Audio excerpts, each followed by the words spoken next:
Welcome back to the Illustrated Podcast. Your host Jeremy, right back with another episode. Okay, I'm really excited for this episode. I got to let off some steam yesterday when I recorded the episode about uh, the Timberwolves trading Karl Anthony Towns, and that being potentially one of the biggest mistakes in Timberwolves history. Now, and by the time y'all see this, that episode should be out. So check that out if you haven't already. In this one, as you can see by the color representation and this hat right here that says Seattle. Don't get me wrong. I'm a sports head, and I just love everything about what I do podcast wise, whether it's what I do on the back end with announcing and commentating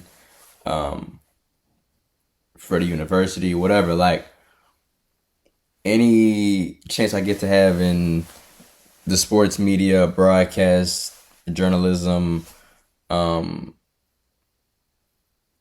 of opportunity in the industry, I always love it. And any episode that I do, I love to do.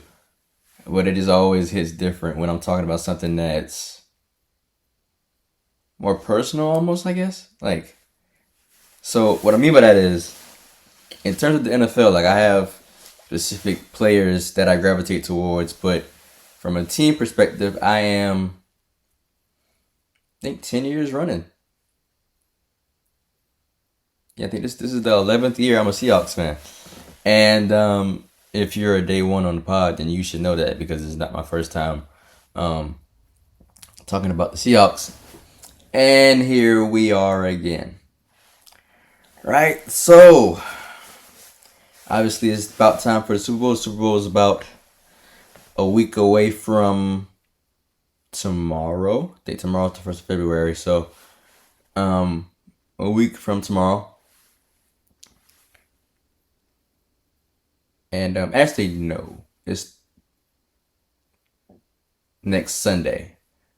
Yeah, because tomorrow. Yeah. So it's a week from Sunday, this Sunday.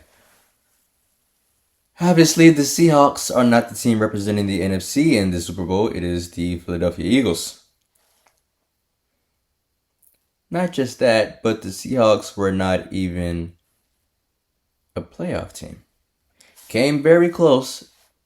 The Los Angeles Rams was the team that came out of the division. And I think we're in one of the, if not the toughest division in the NFL, and being in the NFC West. Because it's us, the 49ers. I mean, when all teams are healthy, that is. Us, the 49ers, the Cardinals, and the Rams. And even the Cardinals shocked a whole lot of us this year with what they were able to do. They had pretty much everyone thinking throughout the first 5 games of the season that they could be the team to probably win the NFC West, and they just kind of declined and kind of roller coastered towards the end of the season. And so, obviously, the Seahawks, I feel that this could be some bias. Now, I know, okay, no, I'll say it like this then. From a skill position standpoint on offense, I think it's pretty safe to say that the Detroit Lions have the best in the NFL. Obviously, there's teams that can match that with like the Chiefs and the Eagles, who are obviously in Super Bowl. I think the Seahawks are top 5. You talk about Kenneth Walker, JSN, Jackson Smith and Jigba, Tyler Lockett, who's older but still one of those guys, DK Metcalf, and then Noah Fant at tight end. And not to mention that Zach Charbonnet, who I'm very critical because I'm a long tenured fan, but he has his moments where I'm hopeful, and then others where I'm like, yeah, we need to get him up out of there. But the main issue I want to touch on today, as you can see at the title of this episode, I think it is time that the Seahawks address their quarterback situation.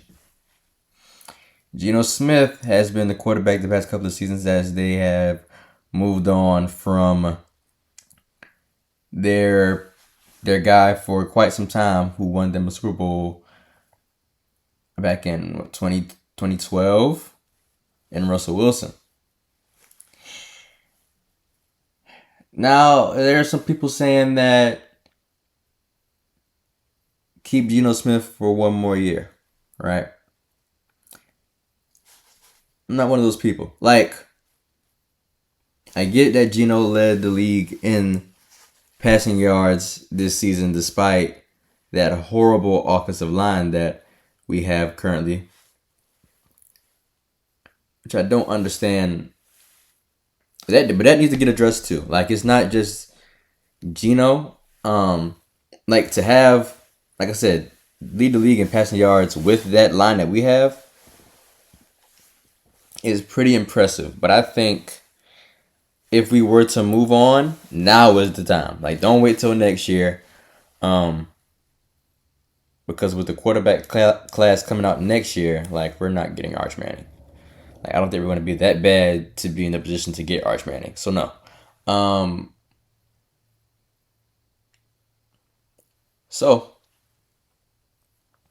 When it was the offensive line, I think David Bakhtiari pretty much sat in free agency all of last season and nobody picked him up. I'm not sure why we didn't. But we're not focusing on the line. They are horrible. But today we are focusing on Geno Smith and the quarterback situation in Seattle. So, I have constructed 7 different avenues, options, in which the Seahawks could go with this. And I kind of ordered it. I was kind of trying to figure out how I want to go about it, but I think I figured it out. Either way, we're going to cover all 7 regardless. So, I have it ordered on here 1-7, but I'm going to say it as 7-1 because I feel like it should go that way instead. So, option number 7. You keep Geno Smith at the quarterback position for another year and let him remain a steady but polarizing option for the Seahawks quarterback position. So, his 2024 performance showcased his reliability and leadership, and especially with his familiarity within the Seahawks' system and his chemistry with playmakers like DK, Tyler Lockett, and JSN. As a veteran, Geno offers stability, managing games effectively while avoiding costly mistakes, even though he did have some crucial, insurmountable mistakes last season. Well, technically it was to be this season. But his contract is also relatively team-friendly, so that allows Seattle to strengthen other key areas like the offensive line and the defense, which I think is already pretty good as is, but there are a couple of spots where we could go from good to great. However, Geno's limitations are clear. He's not the elite quarterback who can carry a team through deep playoff runs, especially against top-tier competition. And so their ability could also become a concern as he ages. And so and questions linger about whether the Seahawks can truly contend for Super Bowl with him at the helm, or if Seattle decides to keep Geno, the team must bolster the running game and continue improving the defense to kind of lighten his load. So while fans are split on Geno's future, many agree that he's a solid option for now, but not the long-term answer. Now, like I just said, I think it's time we go ahead and move on from Geno. Got to restructure that line. But yeah, I think it's time. Let's transition into option 6. So, option 6, one of my personal favorite ones, but still not the best one in hindsight. Drafting Jackson Dart out of Ole Miss at the quarterback position in the upcoming 2025 NFL Draft. So, drafted Jackson Dart in the 2025 NFL Draft presents a high upside opportunity for the Seahawks to secure their quarterback of the future. Dart, the talented quarterback from Ole Miss, has drawn attention from his athleticism, arm strength, and playmaking ability. At 6'2" and roughly 220 pounds, he combines mobility with a strong arm, making him a dual threat quarterback who can extend plays outside the pocket and attack defenses vertically. His abilities to read defenses and make quick decisions improved significantly during his college career, showcasing he can adapt to higher level competition.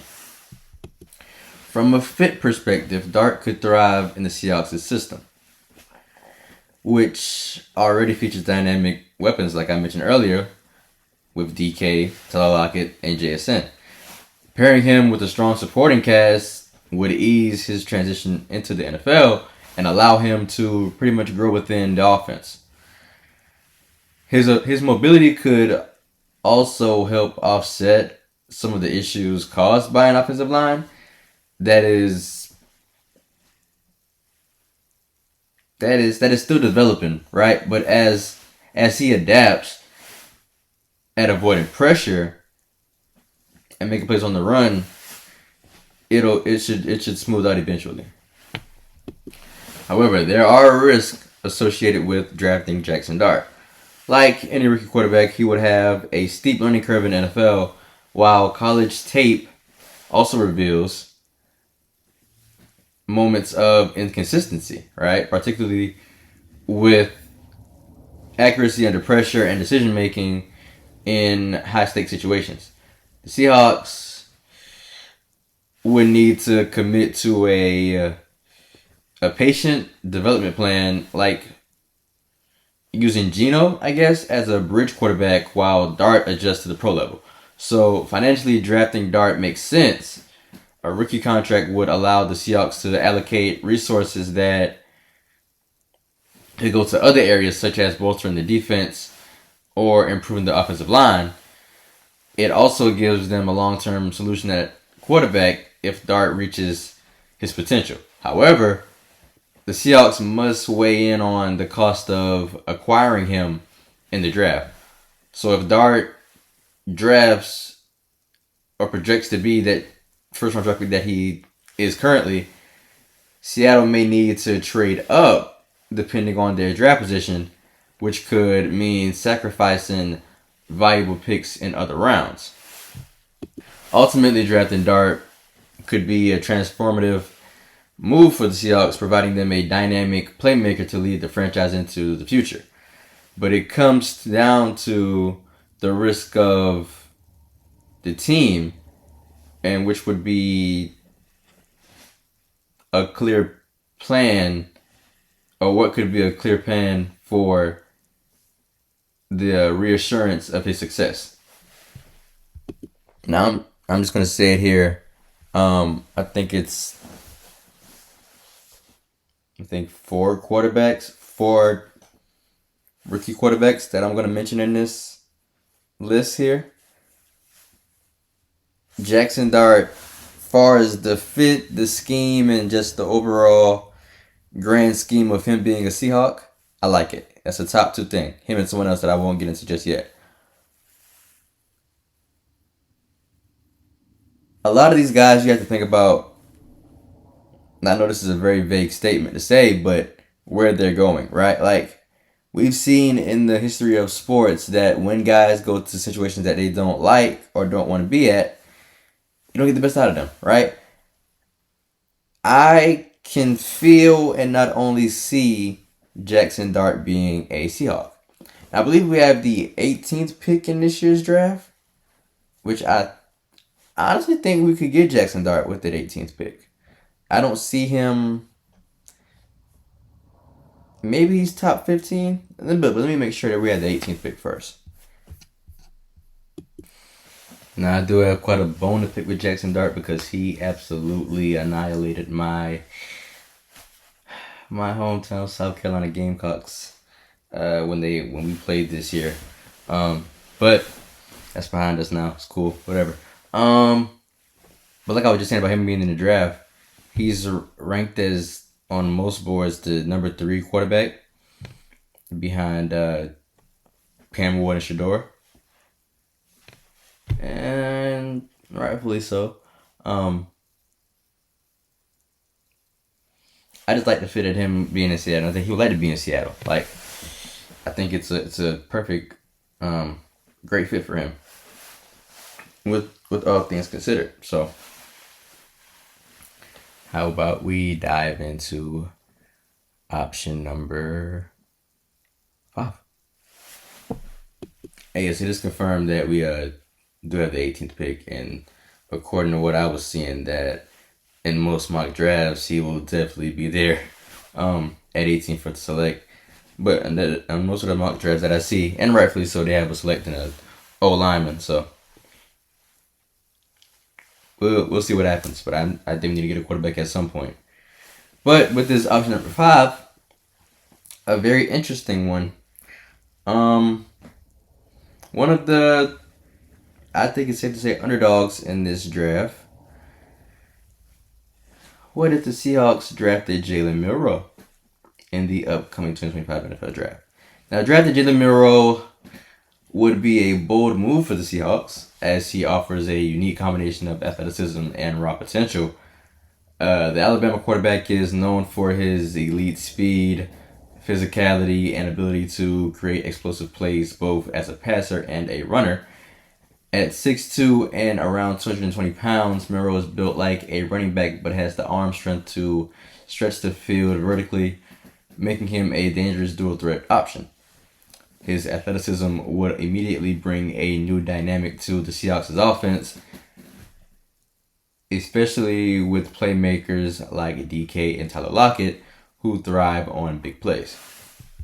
Milroe's upside lies in his ability to extend plays when things break down, which is invaluable behind an offensive line that has struggled with consistency.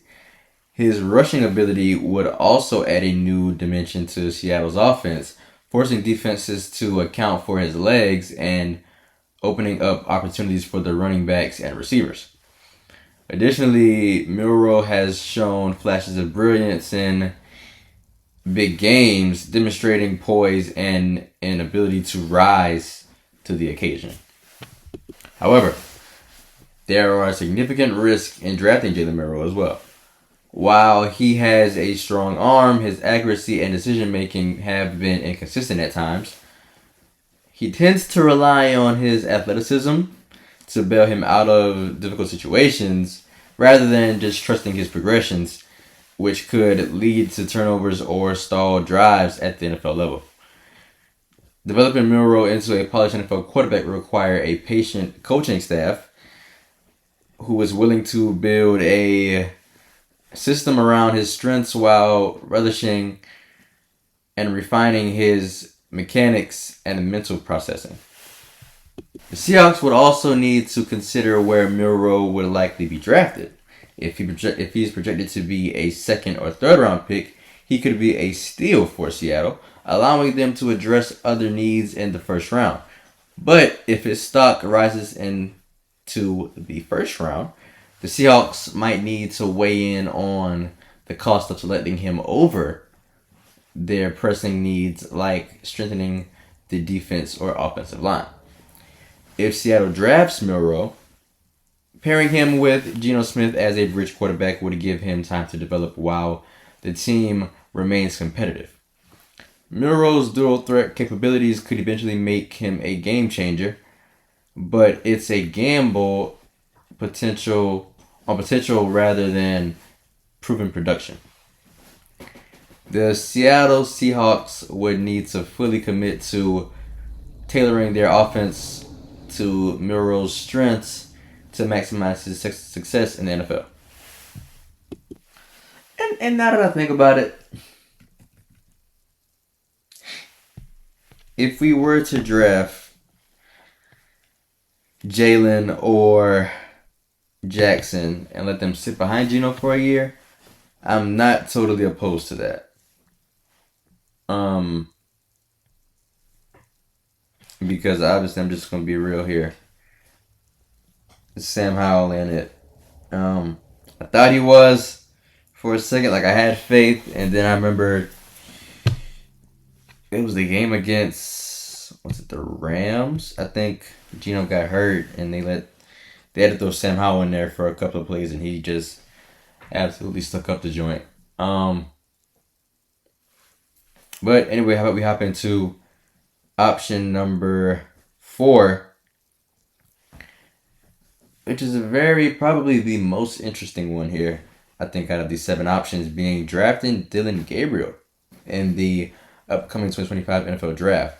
Now, drafting Dylan Gabriel could offer the Seahawks a more polished and accurate quarterback with high football IQ, while Gabriel, who played, obviously at Oklahoma and UFC, and then most recently being Oregon, he kind of stands out for his quick release, excellent mechanics, and ability to make precise throws on all levels of the field.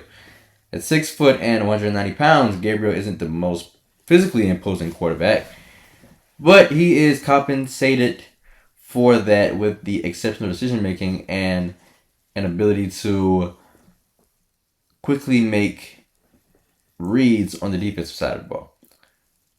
So his accuracy and timing, particularly on short to mid-range throws, would be a natural fit in the Seahawks' offense, especially with the core that they have at the skill position. Because Tyler Lockett is someone who thrives in time-based routes. Gabriel's mobility is another key strength, though it's not to the extent of a dual-threat quarterback like Milroe. He has the ability to escape the pocket and make plays with his legs, but his primary weapon is his arm and his mental processing. So his decision-making and ability to manage games could make him a more intermediate contributor than other rookies, right? So allowing him to step into an NFL offense with a smoother transition, his experiences in high pressure situations at both UCF, and Oklahoma and obviously Oregon also help demonstrate his ability to perform when the stakes are high, which is what the Seahawks have been missing, with not even given really the opportunity for Geno Smith. However, though, there are questions about Gabriel's ability to handle the physicality and speed of the NFL, particularly when faced with top-tier defenses.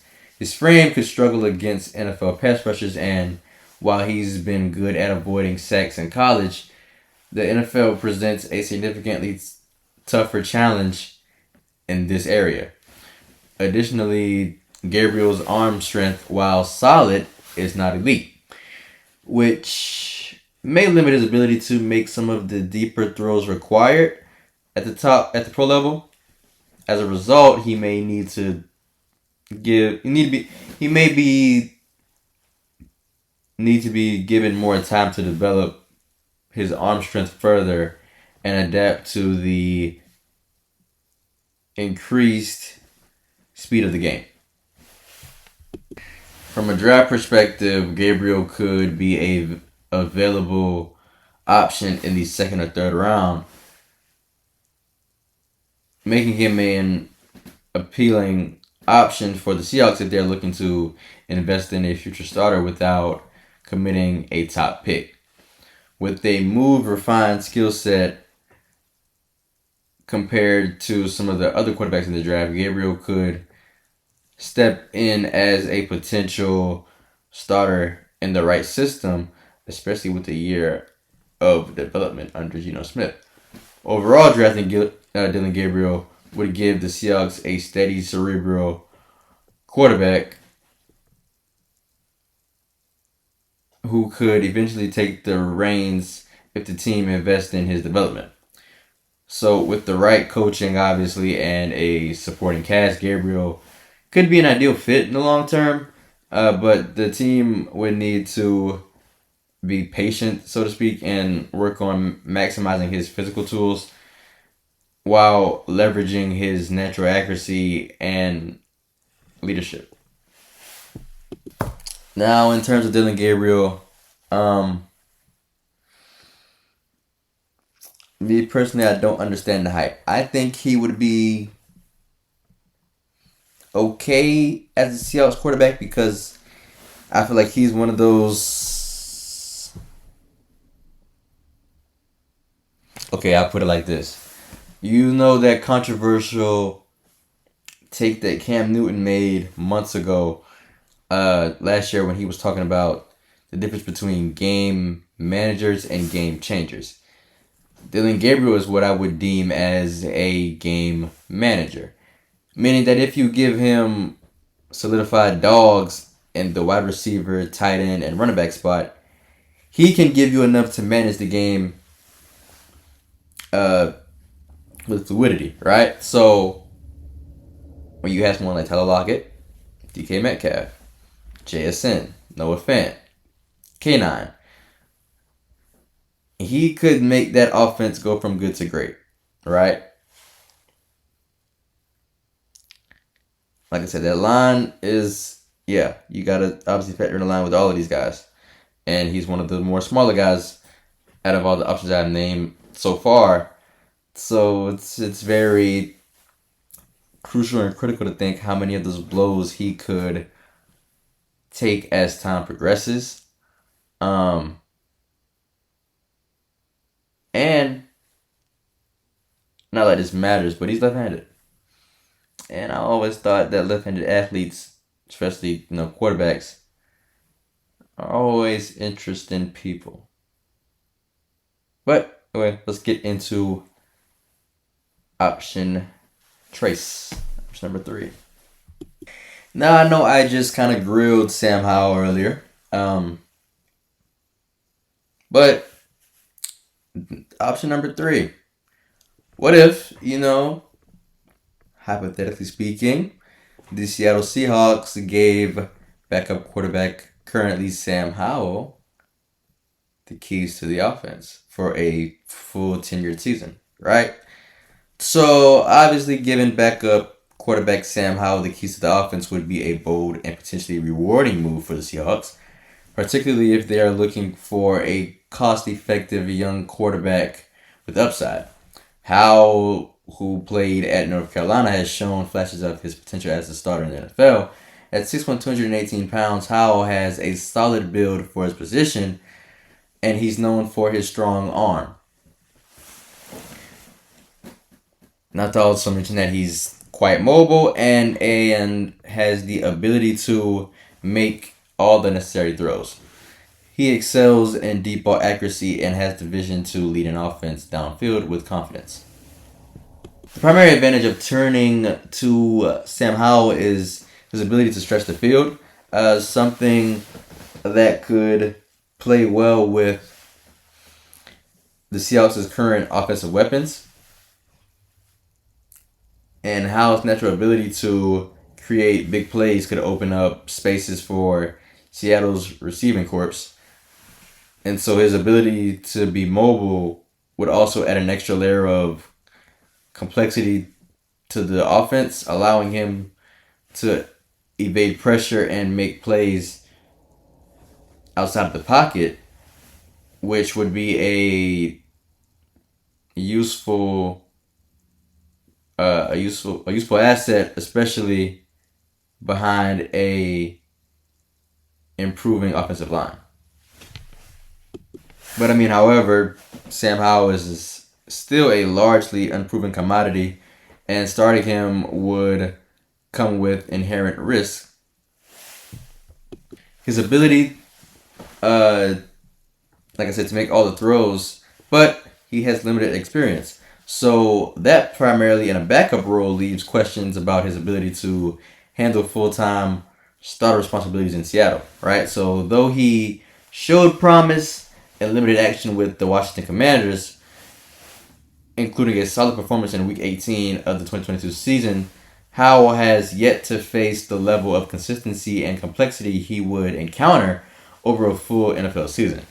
And so, furthermore, his accuracy can be inconsistent, particularly on shorter throws, and He's sometimes prone to forcing passes in tight windows, leading to turnovers.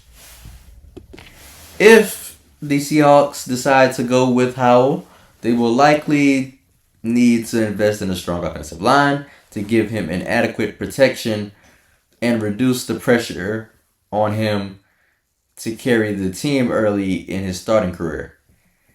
Additionally, the Seahawks would need to commit to a patient development plan, helping Howell improve his decision making and consistency.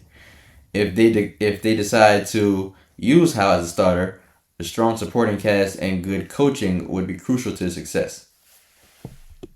Ultimately, giving Sam Howell the keys to the offense would be a high risk, high reward move for the Seahawks, offering the possibility of a franchise quarterback at a relatively low cost, but it would be required to have a careful development and support to realize that potential. Now, I mean, like, we haven't had a Super Bowl title since 2012, I believe. Like, I'm willing to do anything at this point to get us another Super Bowl. Like, not even that, though. Just like a deep playoff run. Like, forget Super Bowl. When have we been to the NFC Championship last? Like, can we at least get 2 playoff wins out of somebody? Because we haven't got that in a very long time. But these last 2 are the most probably insane, inhumane, unrealistic options here. But that's what sports media, broadcast, journalism, and just the overall aspect of our society. Don't we all love a good story? Well, let's see what these 2 could bring. Now, option number 2. You'll get Cam Ward in the upcoming draft. One of the favorite quarterbacks in this draft by most of the world, me included. I think we all kind of commend Cam Ward for his calmness in the pocket, right? Like, he's literally the most nonchalant quarterback we've seen in quite some time. He literally just stands back there, waits, and then is able to let it rip. That could be a very valuable asset in when you have an offensive line that is very ailmented like the Seahawks. Because he knows he doesn't have an offensive line that is not even in the middle tier of the league in its entirety. So, he should know to just be Cam, right? Well, we would have to trade up because he's obviously going to be a top 5 pick. So we're going to have to really move some things around if we're going to expect to go from anywhere from 18 to 5 and up. Now, I think, realistically speaking, he's going to be, if not a Cleveland Brown, a New York Giant. Because I hear all this New York Giant and Cleveland Brown talk around Shedeur Sanders, I still believe that he's going to be a Las Vegas Raider somehow. Because I think that storyline is just pretty impeccable. Like, Tom Brady's a partial owner there. They just hired Pete Carroll. And who to say that Shedeur Sanders can't be a Russell Wilson disciple, right? And it's Las Vegas. That just screams the aura and personality and cachet that the Shedeur Sanders would bring. But this is about Cam Ward being a Seahawk. So let's dive into that. Trading up for Cam Ward in the draft would be a very strategic move for the Seahawks, as Ward is a quarterback with immense potential. Coming out of Washington State and more recently Miami, Ward is known for his strong arm athleticism and ability to make plays both inside and outside the pocket. At 6'2", 220, He has an ideal size for an NFL quarterback, and his arm strength allows him to make deep throws with ease, which could be a valuable asset for Seattle. That has the big play receivers like Lockett and DK, obviously. Ward's mobility and ability to extend plays with his legs also add a dynamic element to his game, making him a dual threat option in the right system. Now, Ward's decision making has improved each season, and he showed flashes of brilliance in college with his ability to read defenses and make quick decisions under pressure. His mobility adds an extra layer of versatility to his game, allowing him to avoid sacks and extend plays when the pocket breaks down. If the Seahawks want to focus on developing a quarterback with potential to become a franchise player, Ward fits that mold, offering both the raw talent and the ability to grow into a future star. However, trading up to draft Ward becomes a challenge in several areas, right? So first, Seahawks would likely need to give up significant draft capital to move up, especially if Ward is viewed as a top tier prospect, which he absolutely is. Depending on their draft position, with them being at the 18th spot, Seattle could need to trade future picks or current role players, which could leave them without key assets to address their other needs, such as improving the offensive line or strengthening the defense. Additionally, Ward's potential is high. He's still an unproven commodity at the NFL level, though. Like any rookie, he would face a steep learning curve, and his transition to the pros could take time. His decision making under pressure has sometimes been inconsistent, and his accuracy needs refinement. If the Seahawks pull the trigger on a trade to move up to draft Cam Ward, they would likely need to empty or employ a patient development plan, much like other teams do with high upside quarterbacks. And in summary, trading up to draft Cam Ward could be the Seahawks' best shot at landing a franchise quarterback for the future, but it would come at a cost in terms of a draft capital and risk. With the right support and development, Ward has the potential to be a star, and the team would need to be patient in his progression and ensure they could continue to build around him. Now, do I think this is a possibility? No. Do I like it? For Cam Ward, no. For us, absolutely. Like, I think it would be great for us. I just don't think Cam Ward sees himself nor wants to be a Seattle Seahawk. I just couldn't imagine him being a Seahawk. Like, he needs to be in a big market, so to speak. Like, he's coming from Miami. So, the Giants, probably.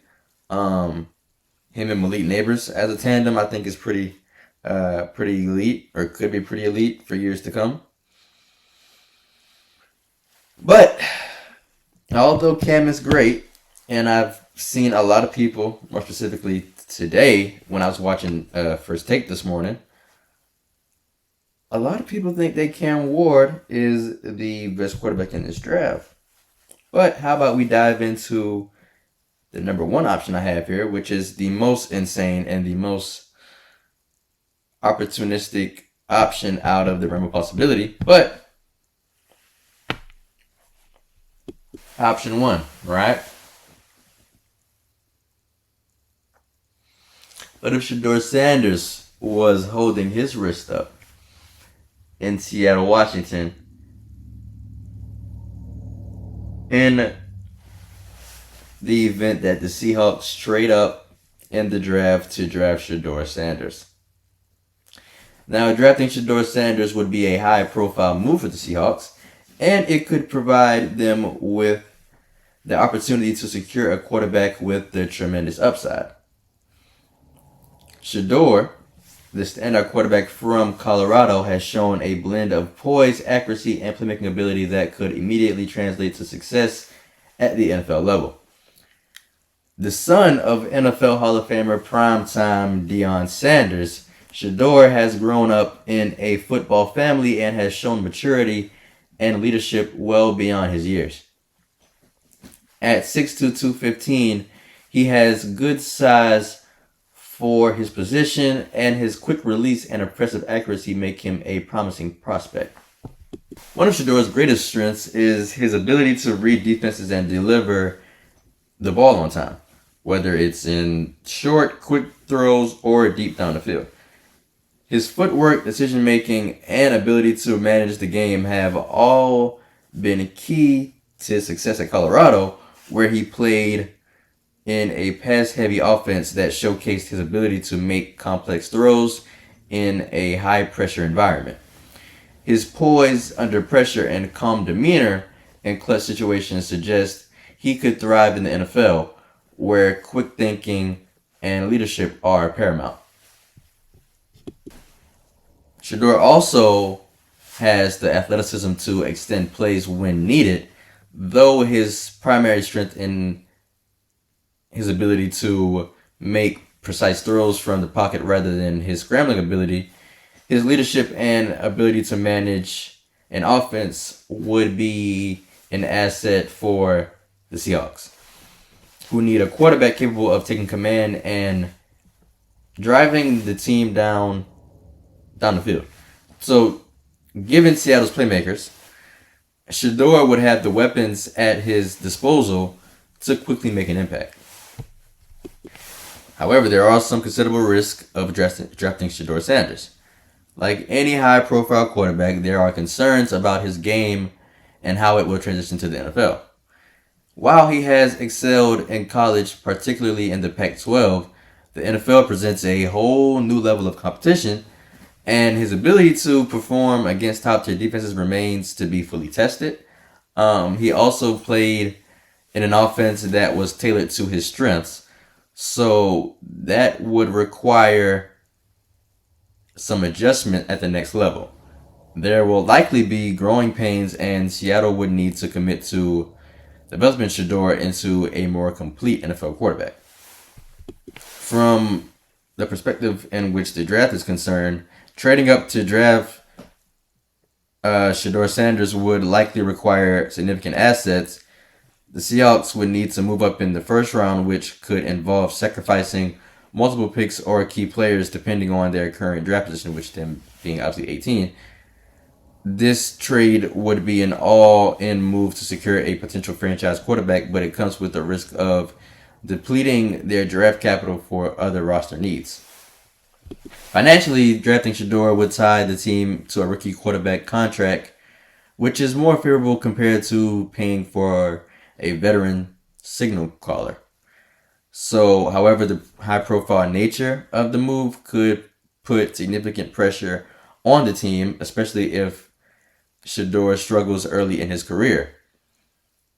The Seahawks would need to provide a solid offensive line, obviously, and support system to ensure Shador can develop and succeed. To summarize all of this, though, trading up for Shador would be a bold move that could pay off with the future franchise quarterback, but it also carries risk. The potential for success is high, but the team would need to invest in Shador's development and provide him with the resources to thrive. The Seahawks would also need to carefully consider the cost of moving up in the draft and the long-term implications for their roster's construction.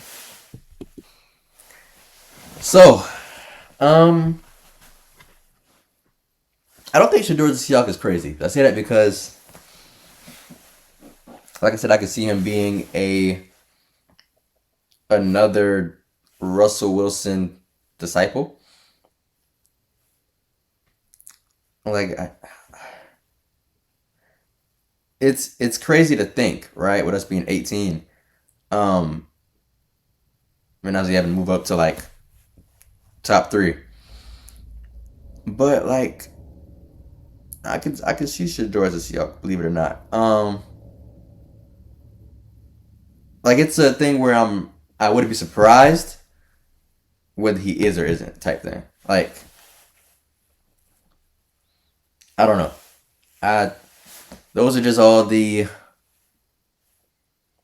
areas I can see us going in, but we definitely have to not only address this offensive line, but we got to figure out what we're going to do at quarterback for long term. So that is going to wrap up the episode here. I appreciate all you for watching.